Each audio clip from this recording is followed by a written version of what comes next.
One place I want to right now, and it is not Racine. We'll keep going here. Spotted cow is overhyped. PBR or die. That is wrong. That is a terrible take. Disagree. That is a terrible take. One man's opinion. You gotta learn to just like things on Twitter. You don't gotta retweet everything. Imagine being a Reading supporter. Not only have you lost on penalties, but the entire footballing world is glad you didn't go up. Well, that's true. That's very true. There's one from last night. Should I finish the Heine tonight or no? Vote in the poll. Did you finish the Heine? I voted no. Of course. One time, Sarah saw me at Buffalo Wild Wings when we didn't really know each other. Fun fact. That was with you, and that was a Cards 2 flying by tonight. LOL.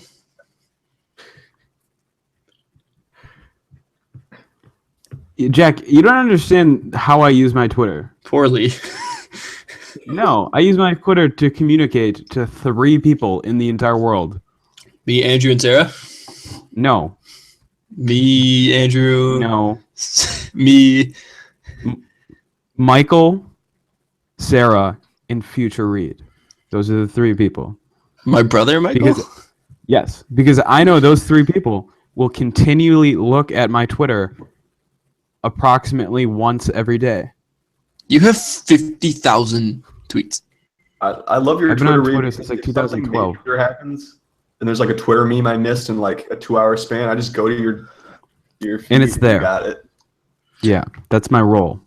You have 5 times as many tweets as I do. I have 5 times as many followers as you have. That's just not true. 4 times? I'm not on your Twitter right now.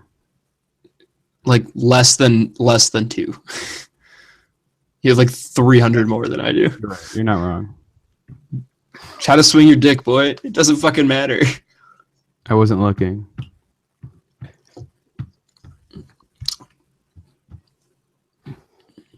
This criticism means nothing to me. I like your Twitter bio right now, though. What is it? It changes. All this truly ain't no use when it's this dark. Yeah. No, my Twitter bio is a different R&B song lyric directed at Sarah, approximately changing once every 3 days.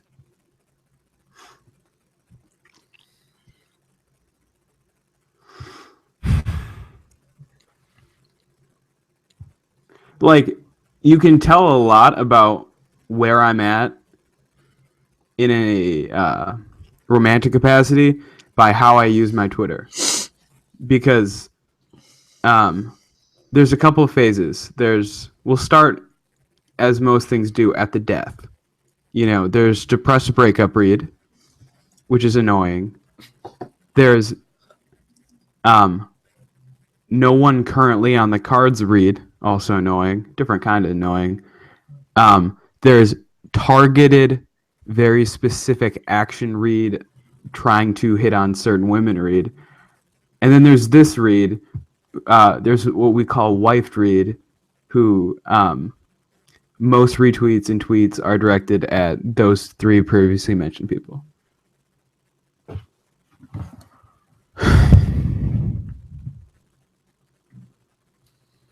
So we're live in 5, 4, 3. What's going on, everybody? My name is Jack Kelly, host of Point to the Spot, a U.S.-based podcast focused on the world of football. Joining me today, as always, my entirely bonkers friend, Reed Hammond. Reed, why is it every time that we are near one another, we never actually podcast together? I don't know. Like, we were together for 5 hours on Sunday. Most of the weekend. And we are recording this Monday night. Yes, we are. We are bad planners, is what we are. We are indeed. Someone who is significantly better at planning than we are is also joining the show today. A future presidential candidate, Ball for Prez 2020, I can't stand Donald Trump's America, Andrew Ball. Andrew, my friend, how are you? I'm good, and I definitely take issue with the notion that I'm a better planner than you two. You take why? It's true. I gotta set the bar low for anyone out there listening. Well, guys, as Reed mentioned, it's Monday. You're going to hear this podcast on Tuesday. This week, you're also going to hear a bonus podcast about the Milwaukee Torrent. You're going to hear an interview or a little session that we're going to have with our good friend Cesar. Find him on Twitter at Cesar Football. We're going to talk all things La Liga for the Clausura and Liga MX. Sunday, we're going to be talking to a few lads, one lad, somebody from who is very in the know with FC Cincinnati, one of the most popular United Soccer League teams. And something else too. Andrew, what else do we have on the books here? We got some busy scheduling coming up. We got a series coming up looking at some of the MLS expansion sites. So as Jack mentioned, we have a thing coming up soon with FC Cincinnati. We also have a session I just scheduled with someone from MLS to San Antonio. And we also have an appearance by one of the members of the Unused Substitutes, which is a Tampa Bay Rowdies podcast.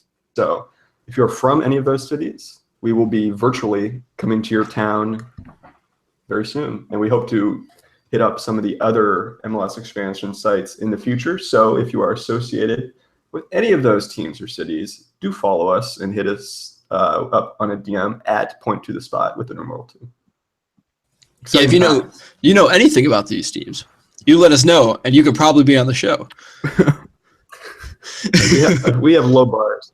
I just want to point out we have low bars of entry, but like the people who come through the door are extraordinarily overqualified. Like I absolutely love FC Cincinnati. It's by my long-standing USL love. Cesar Hernandez, great friend of the pod. Gonna go down in the Point of the Spot guest book history books. Substitute, one of my favorite USL Twitter accounts. Like, it's not a hard door to open, but man, the people who walk through are just freaking top tier. I love it. Peaches of guests. Speaking of top tier, you have a great booker at your disposal. Speaking of top tier, one team from London won a trophy this weekend, and though they won't be playing in the Champions League, it is fun to put things in the cabinet. Arsenal took on Chelsea in the FA Cup final at Wembley. There were some question marks about attendance given the terror incident that happened in Manchester a week ago today over in England. But the stadium still sold out, 89,472. Pretty even from both sides. I mean, that's to be expected from two London clubs. Roller coaster of a match. Don't know how it happened, but Arsenal won. There was a lot of things that went right for Arsenal. There were a lot of things that went wrong for Chelsea. Mostly things that went wrong for Chelsea. Arsenal did play well, though. And despite the fact that Alexis Sanchez used both hands and Aaron Ramsey was clearly offsides and made an attempt for the ball and he scored, it counted. And pretty much from there, Arsenal didn't really look back. Diego Costa equalizing in the 76th, and then Ramsey pretty much from the kickoff after the celebrations, winning the game with a diving header in the 79th minute. I'd like to point out Olivier Giroud, that was his first touch of the ball on that assist to Ramsey.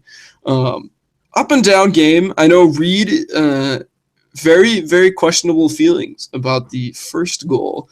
Are you more upset about the Alexis Sanchez handballs or about Aaron Ramsey clearly making an attempt on the ball and then not flagging him offsides?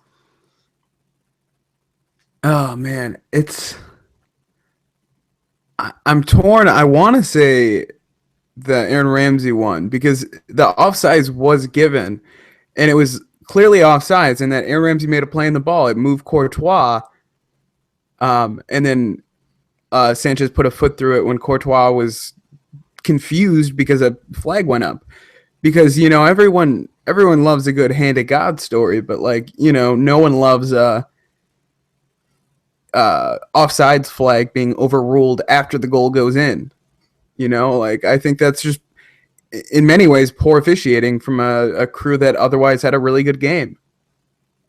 Yeah. One of the highlights of this match, I would say, or for that officiating crew, Victor Moses did get sent off, picked up 2 yellow cards in the span of 11 minutes. The first was a pretty, rash tackle I forget who he brought down, but it was fairly cynical, as the pundits always like to say, in the sense that he did just whoever he went for. I think it was Welbeck. He just brought him down to stop the attack. But then he was sent off a second yellow for simulation in the box. Oxlade-Chamberlain was not even close to him, and he went down early.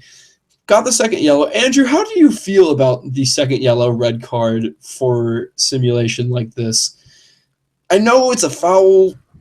Is it weird in a cup final? So we talked, I believe it was last week, about one shining moments. Victor Moses getting a second yellow for diving in the FA Cup final was definitely one shining moment for me. I mean, you go by the book.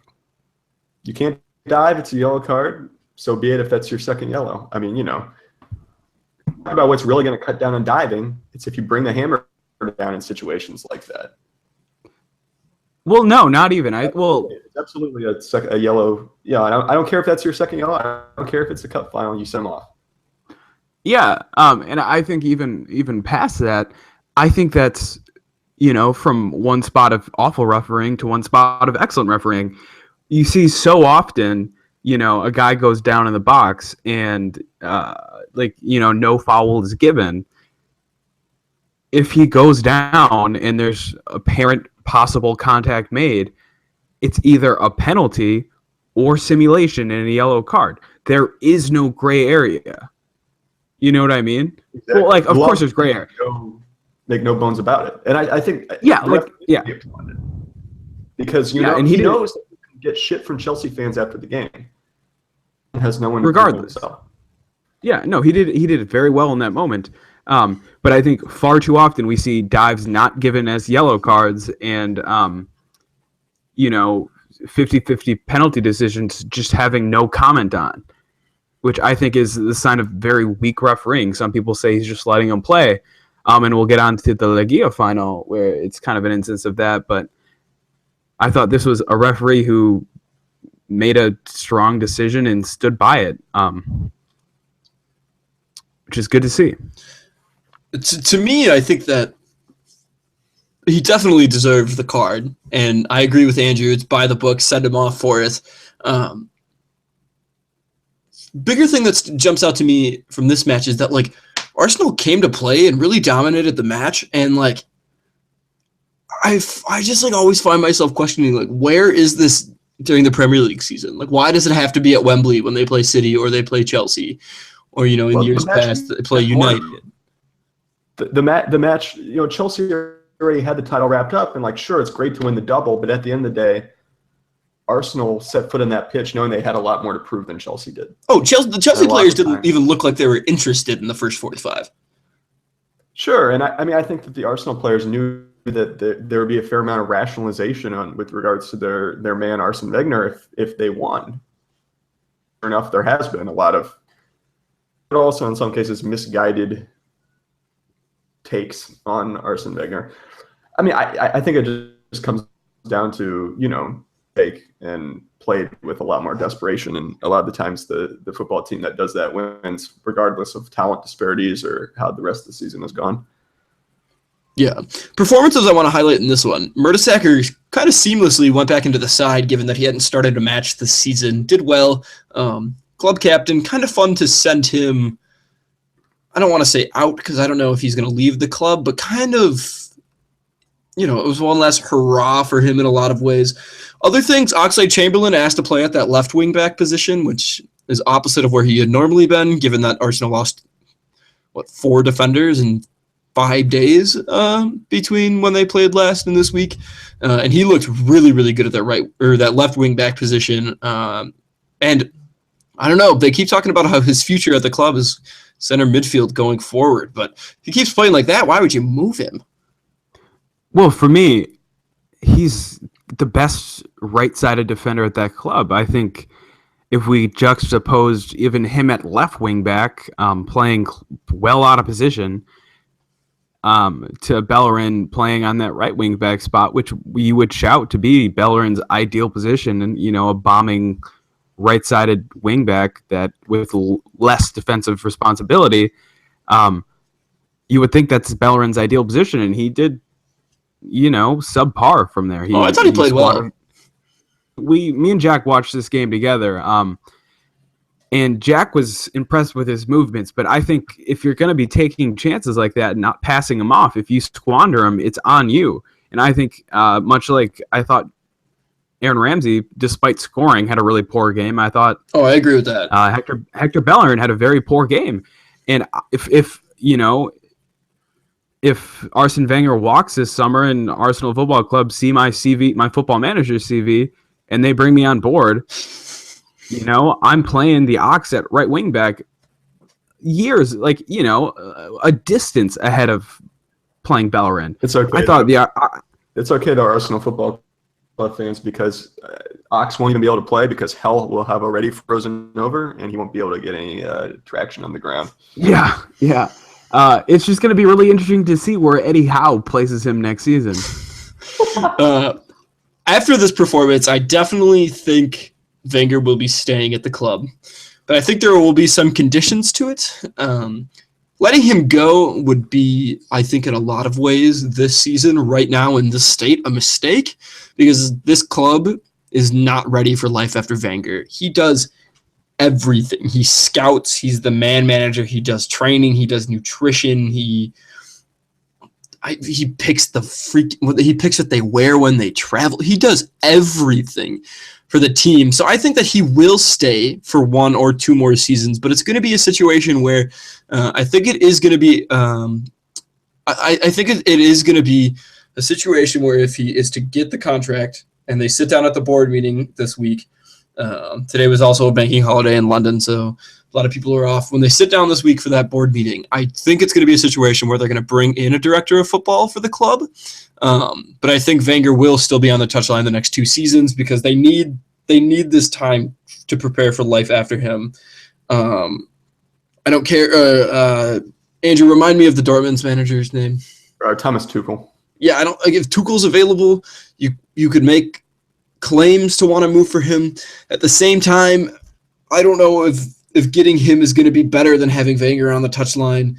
And I think that they need to, in a lot of ways, prepare and set themselves up well. And I don't think that they have done so last season and this season for Wenger to leave. So I do expect him to be on the touchline and to take that deal, but I would not be at all surprised, despite what Wenger himself said, if a director of football was added and is at Arsenal Football Club beginning as early as the beginning of July. I mean, other clubs already have this. They do it quite successfully at a place like Spurs, Chelsea. You just don't ever hear about it. Do you think that this is me as an obviously biased, always been a big Wenger fan. Is what I'm saying here reasonable rather than asking him to go out on winning his 7th FA Cup? Yeah. In the end, we've seen what happens when a long-standing, highly achieving manager leaves, with Sir Alex Ferguson leaving Manchester United. And you would really not want Arsenal to have to go through that because it's, 4 or 5 seasons out since Sir Alex left and they're still not back on track. I think if you pulled away a lot of the backroom work that Arsene does and he's well known to be doing, I think it's going to help Arsenal for life after Arsene, and B, I think it's going to help Arsene be a better, more focused manager, because as I liked to praise Jose Mourinho for a couple of his master classes that, me and Jack had a bit of a spat over, but you can't do that while you're also, picking out, while you're running to Tesco to get Alexis Sanchez their dog food. You can only do so much in a week. It's at times you feel like Arsenal Football Club was not prepared for the match at hand, and it's not just because of that, but I think with more time to focus just on Saturday, not Monday through Friday, Arsene could become a bit more on his toes. Okay, so I agree with most of what you're saying, but I think that like the analogy between what's going on at Arsenal and what went on in the last couple of years of Sir Alex's tenure at Manchester United are totally different because Sir Alex didn't go out with Manchester United finishing 6th. You know, he was very clearly keeping that side at top form up until the bitter end, and just like you get the sense that, and this isn't in no ways disrespect Arsene Wenger or what he's done, but like you get the sense that the time has passed him by, and I think that as Reed just in a different way, that's why the director of football is needed, because you see other clubs using it to much better effect and really punishing Arsenal for that. And I think that Wenger in some sense would give them more flexibility, and kind of, you know, give them some, still think they kind of need to blow that side up and start from scratch, which a new manager would do. So I think that someone like Thomas Tuchel would be a big, but at the same time, you know, Weger's a legend, and I can see the argument for keeping him aboard. I think though that adding a different way is the way to go, because like something is clearly not working now in a way that it was not at the end of Sir Alex's tenure at Manchester United. Yeah, and I think also, like I know Fergie won the league this season. He retired. Wenger has won 3 major titles in 4 seasons. That's not too shabby. I know they're all FA Cups and people don't really credit the cup anymore, but it is a big deal to win. Not a competitive side. Yeah, I don't. The elite teams in Europe, that's just not a competitive side. Yeah, Arsenal could very. The FA Cup is great. They could very easily break back into the top 4, but I don't see them winning a Champions League. I don't see any of the English teams winning a Champions League. Well, that's a whole nother conversation. But like, they're not competitive I don't know. I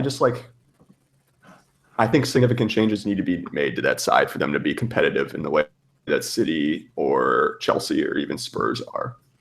Can we touch on something else? I was getting on Twitter today a lot. Manchester United is like, people are acting like the freaking world is going to melt for them. They won the League Cup and the Europa League, and like, good for them, they're back in the Champions League, but they finished 6th.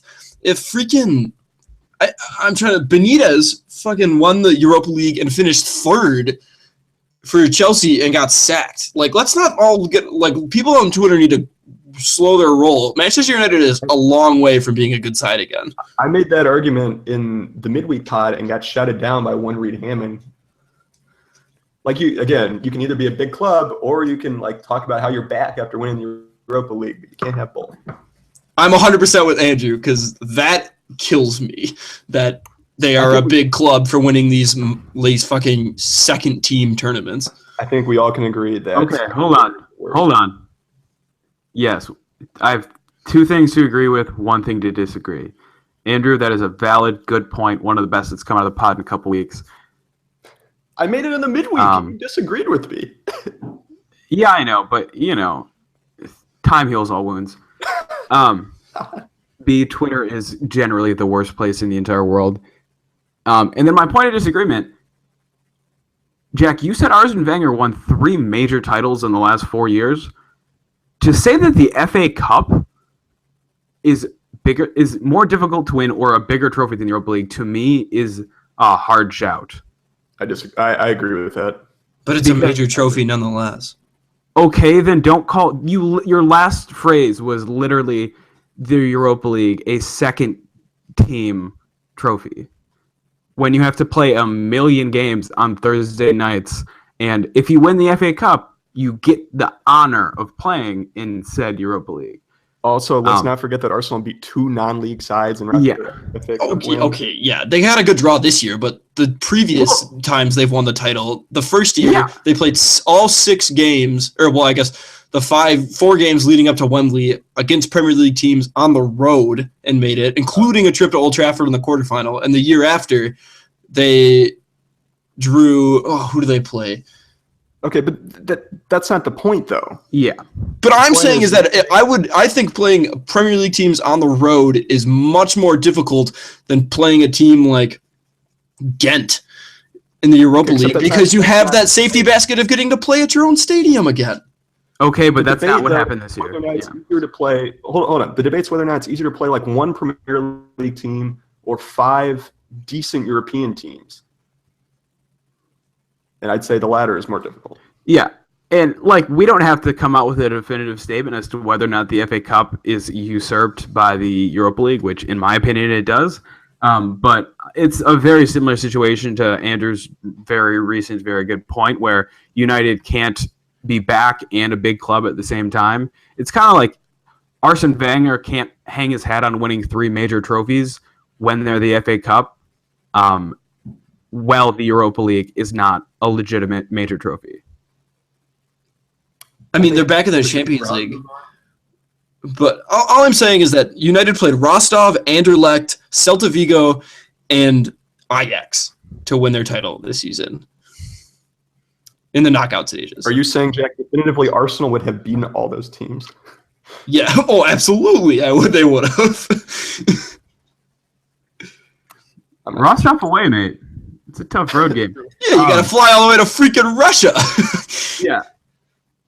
Which then, in my argument, becomes a more difficult game in itself. Because, and they didn't even manage to win that game. They tied. Which is what I'm trying to say. It's not an easy game to play because you have to not only balance playing on a Thursday night in Russia, but you also have to balance playing on a Sunday in the Premier League. Let's move on. We're going to be back after the break where we're going to be talking Huddersfield Town coming up to the Premier League. Enjoy the music, guys. I had to do that, otherwise we're literally going to be here all night. Dude, Huddersfield, they didn't win a game. Like, they didn't win. They only scored 1 goal in the championship, in the playoffs. The EPL should do like every other league in Europe and just have the third place team play the fourth place team, third worst team. Huddersfield literally only scored once. Yeah. All right, I'm gonna pee real quick. You guys do whatever. Incredible. They scored 1 time against Sheffield Wednesday, and then won 4-3 on pens, and then won 4-3 on pens in the final. Like, I'm happy for them because I'm happy for Wagner, but like they're gonna get absolutely destroyed next year. Yeah, I mean, who knows? Who knows what you do with 290 million pounds? Judgment after the offseason, and I think they can make some very efficient moves and can kind of be like Hull circa this season, but I don't think they're going to be anywhere near Brighton or Newcastle. Absolutely not. Should we actually bring the show back? Brighton and Newcastle are going to be good. Yeah, I think they're for sure staying up and probably will be mid-table. Like, who do you think's going to? So I think Watford, right now, Watford, Huddersfield.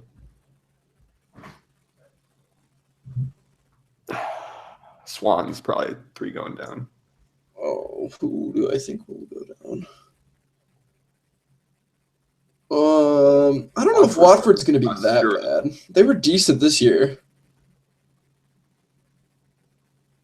They were like weirdly good sometimes. And got like a significantly better manager. Well, that's true. Marco Silva's going to be.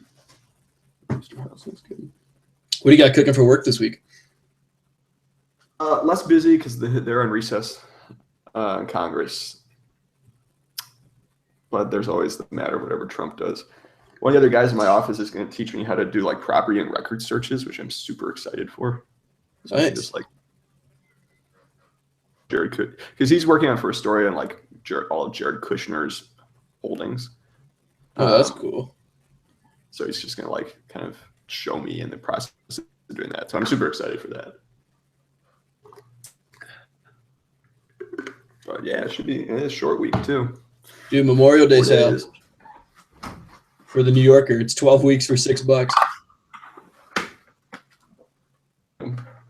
I might have to do that. When's Degassi come down? They leave Wednesday. I think he's going to be here by the end of the week. Nice. Go. It'll be good. All right, we're back in 5, 4, 3. Welcome back to part 2 of the show, guys. As Andrew mentioned, there is we finally have 20 Premier League teams for next season. The EFL Championship playoff final was today. One down between Huddersfield and Reading. Reading were, I don't know, decently heavy favorites going into the playoff tournament to make it up to the Premier League. This is their 5th time in the Premier League era that they've made it into the playoff final, and they have lost all 5 times. Sucks to be a Reading fan. This game was tight. There was nothing really to separate the two sides. Pass accuracy, both around 80 and 81%. There was same amount of shots on target. I think Reading had one more shot in general than Huddersfield did. It was a very tight back and forth game. And by all that, Jack, means they were both equally trash. It was horrible. Not a good game of soccer. No. I tweeted that all the British fans who shit on MLS, next time you hear one of them, just bring up this game. Finding Columbus or Seattle on a weekly basis. But I digress. Go ahead, Jay. It was so boring that they went 120 minutes without scoring a goal and had to come down to a shootout.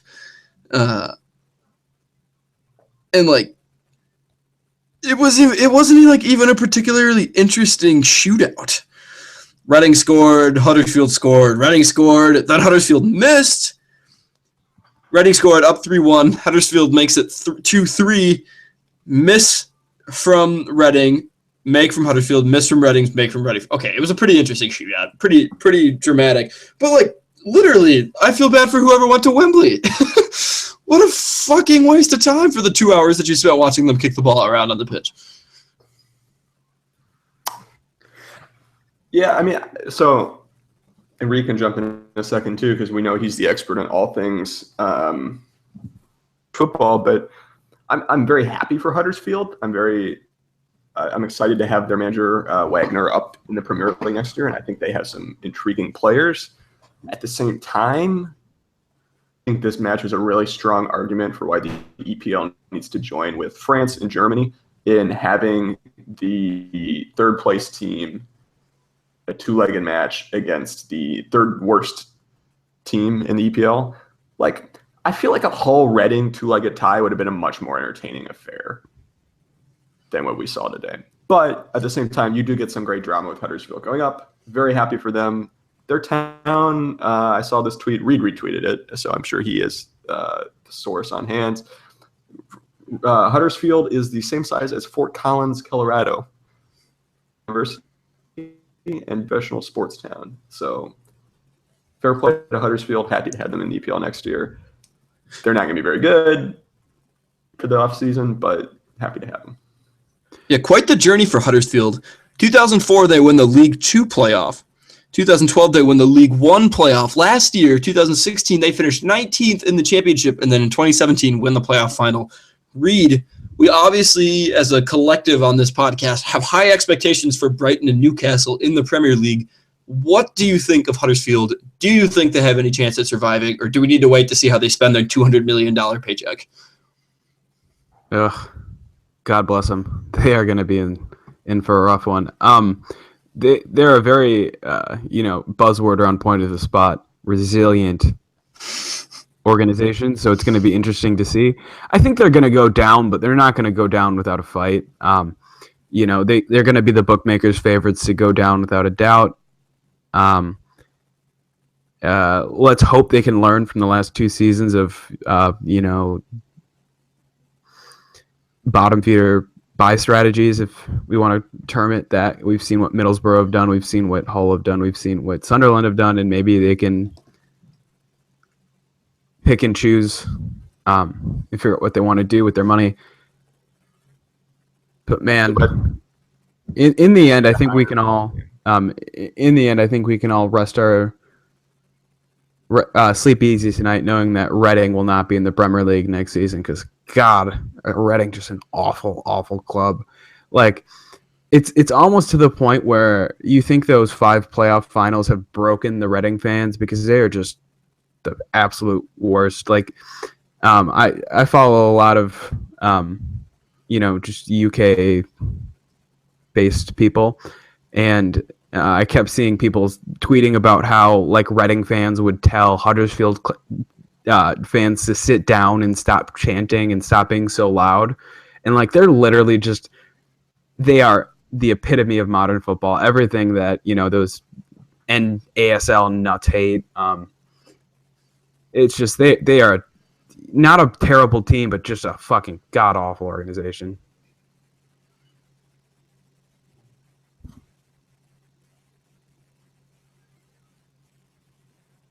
Piping hot. I mean, I don't even know what more we say about that. Andrew, do you have anything else you want to throw in? I will say that I think that Hull circa this year is a good model for Huddersfield. Obviously, they will need a few more points than Hull did to ensure a second season in the Premier League. But, I mean, everyone at the beginning of last year / all off season last season, we're talking about how trash Hull was, and they almost managed to pull it off. Narratives right now are not indicative of how things will necessarily play out next year, but I think we'll have to spend that money very wisely. I think they should really be looking at taking in a lot of guys on loan. You know, it's not sexy, it's not probably sustainable, but, you know, by any means necessary to get another one of those big paychecks. Something they should look into. I'm sure Chelsea would be willing to send them a few guys. Oh, every time I hear Chelsea and talking about loaning players, all I can think of is that gif of like 200 babies rolling out of the back of a semi truck. Yeah, folks, and when we come back, La Casura Legia Fina. Goal. Enjoy the music. Are we really equipped to talk Liga MX? Yeah. Why are we talking Leo Mekis when we're going to talk about it with him? With That's exactly what I thought. What? No, let's talk about it on Wednesday with Cesar. Backtrack. I'll cut it. Don't worry. Ready? Everyone be quiet. No. Is that just the end of the show? Are we done? No. We're gonna talk about that crazy transfer to City. Everyone be quiet so I can see this on the audio profile. Yeah, that'll work. And when we come back, guys, we will talk about the madness of silly season coming around the corner and some of the early business already. Enjoy the music. Or like the silly season. That's good. That was very good. That's funny. Excellent transition. Transfers.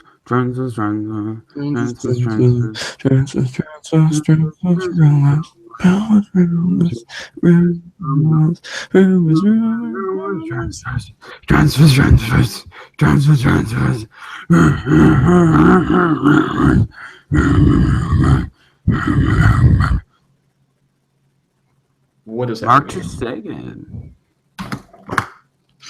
And we back in 5, 4, 3. Welcome back to part 3 of the show, guys. As Reed said, it's silly season. We've already seen a team spend a silly amount of money. That, of course, is Manchester City. What's new? Bringing in Bernardo Silva from Monaco, £43 million. Good player. Andrew, £43 million good? I mean, like, people are talking about, like, that's a lot of money, and it is. You know, that's more than all the three of us on the show make.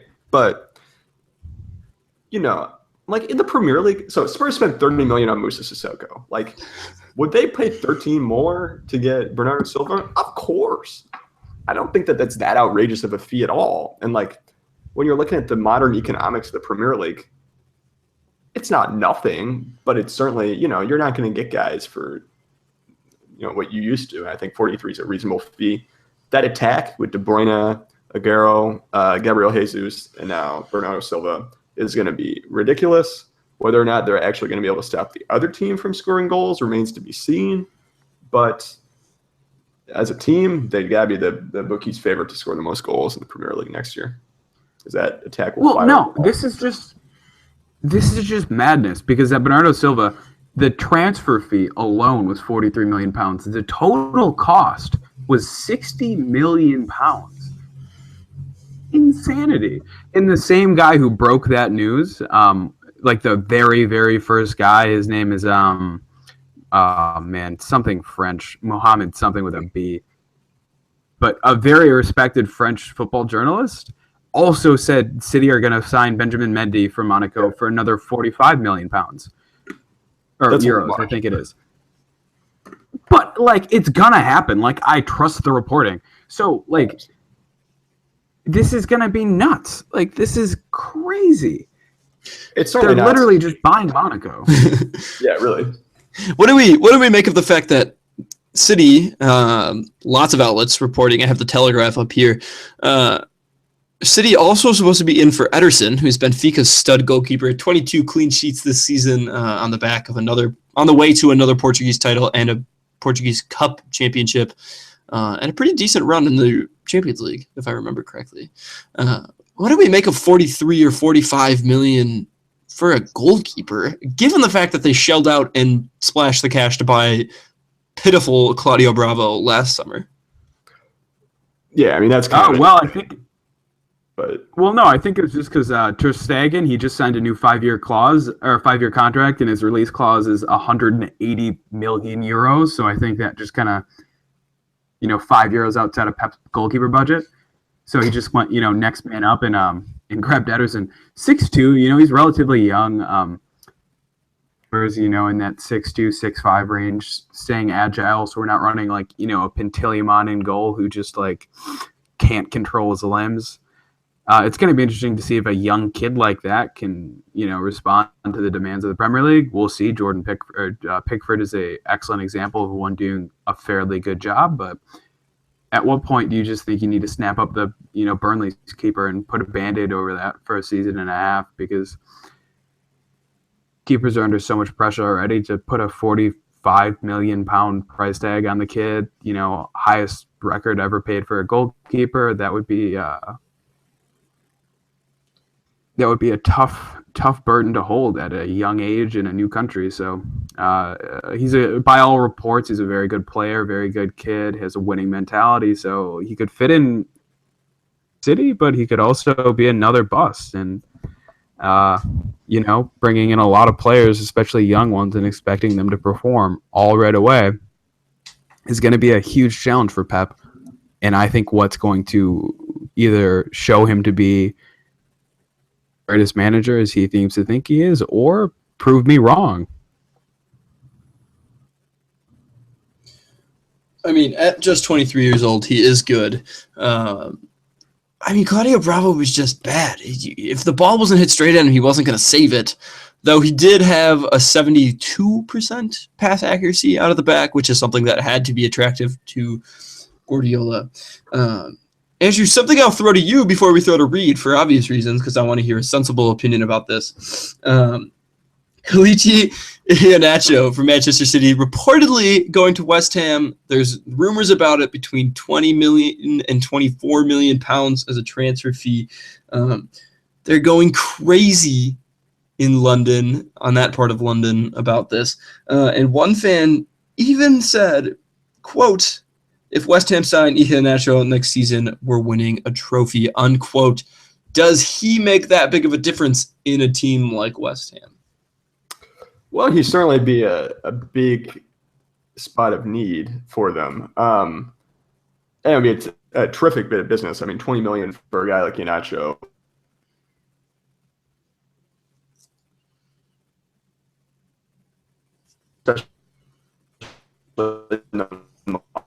Again, like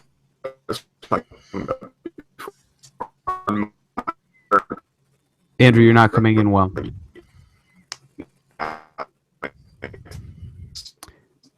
Hello, Andrew. Andrew's dead. Andrew's audio has disappeared. I'm not saying it's not going to. Oh my god. He's just like not happening right now. Nope, his video won't pull up either. Text him. Andrew, no. Andrew, you broke.